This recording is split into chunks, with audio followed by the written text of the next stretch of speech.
Assalamu alaikum. Welcome to Islamic Economics Series. Today, we're diving deep into a really fundamental challenge to how we think about economics, and it comes from the brilliant mind of Frank Knight. At a time when everyone was trying to make economics a hard science, like physics, Knight stepped back and asked a crucial question. Can we really study something as messy and unpredictable as human choice, the same way we study predictable natural laws? So, to really get inside his argument, we're going to walk through it step by step. We'll kick things off with the central problem he saw. Then we'll get into how he completely deconstructs the idea of an economic motive. After that, we'll look at his key distinction between just wanting something and actually valuing it, explore his different levels for interpreting what's going on, and finally land on his big conclusion that economics really is a type of social philosophy. All right, so let's start with that big, fundamental challenge Knight threw down. He wasn't just fiddling with the details here, he was asking about the very soul of the discipline. What is economics really about, and how should we even go about studying it? This quote, this is the whole foundation for his critique. Think about it. A planet going around the sun doesn't have to try, it doesn't face uncertainty, and it certainly doesn't make mistakes. But we do. We strive, things are uncertain, and crucially, we mess up. That one little element of error completely changes the game and separates what we do from the predictable world of physics. So this puts us in a really interesting spot. If we can't just treat human motive like a simple force of nature, like gravity, then what's the alternative for economics? If we throw out that classic approach, what are we left with? Knight tackled this question head-on. He saw three main paths people were starting to go down. First up, a purely statistical approach. Just describe what happens with prices and goods, but totally give up on explaining why it happens.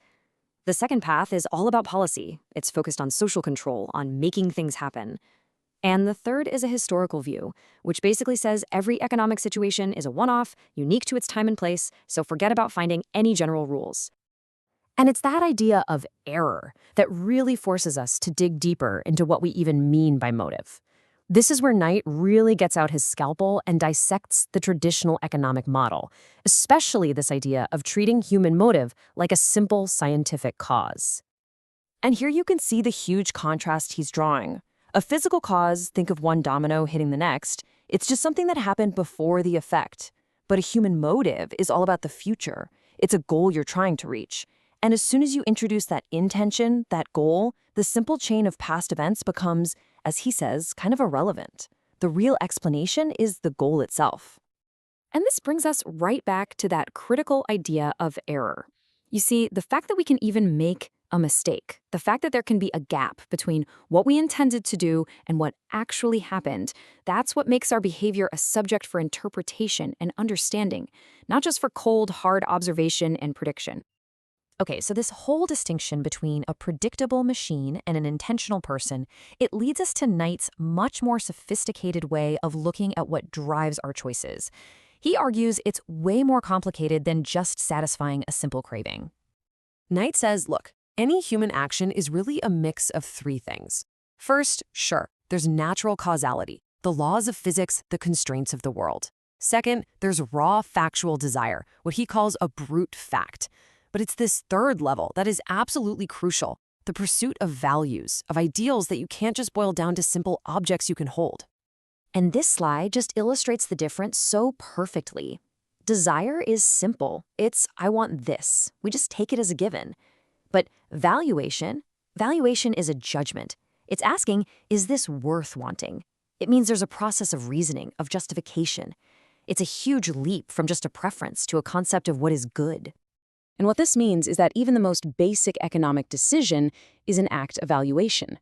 We choose to buy something not just because we want it, but because we judge it to be an efficient means to some other end. And that final end, whether it's security or status or happiness, that's a value concept itself, not just a physical thing. So Knight takes this whole framework and he scales it up. He proposes that we can look at the entire economic system through these different lenses, moving from just simple observation all the way to a deep ethical critique. So this gives us his three levels of analysis. At the very bottom, you have the statistical level, just looking at the data, spotting patterns. Then you move up a level to the motivational interpretation, where we try to figure out the intent behind an action and account for error. And then at the very top, you have the ethical critique, where we don't just accept people's goals as given, we actually evaluate them from a bigger social point of view. Now, this framework lets us go back and look at one of the biggest ideas in all of economics: perfect competition. We often hear it talked about like it's a frictionless machine from a physics textbook, but Knight argues that this whole analogy is just deeply, deeply wrong. So what's really being ignored in the model of perfect competition? It's not physical friction, it's human error. The model just assumes everyone has perfect knowledge and acts with flawless rationality. So that tendency for the market to move toward equilibrium, that's not some physical law pulling things into place. No, it's the human tendency to learn, to adapt, and to get better at making our actions match our intentions over time. And this total reevaluation of core economic ideas, it all builds to this incredibly powerful conclusion about what economics really is, pushing it way beyond just being a science of numbers. And this is where Knight really just shatters the whole idea of the isolated, rational economic man. Our wants, our desires, our preferences, they don't just pop up in a vacuum. They are products of our culture, our history, our interactions with each other. They're created by the very economic system that they're supposed to be driving. And if that's true, then economics can't just passively accept these desires as data and stay neutral.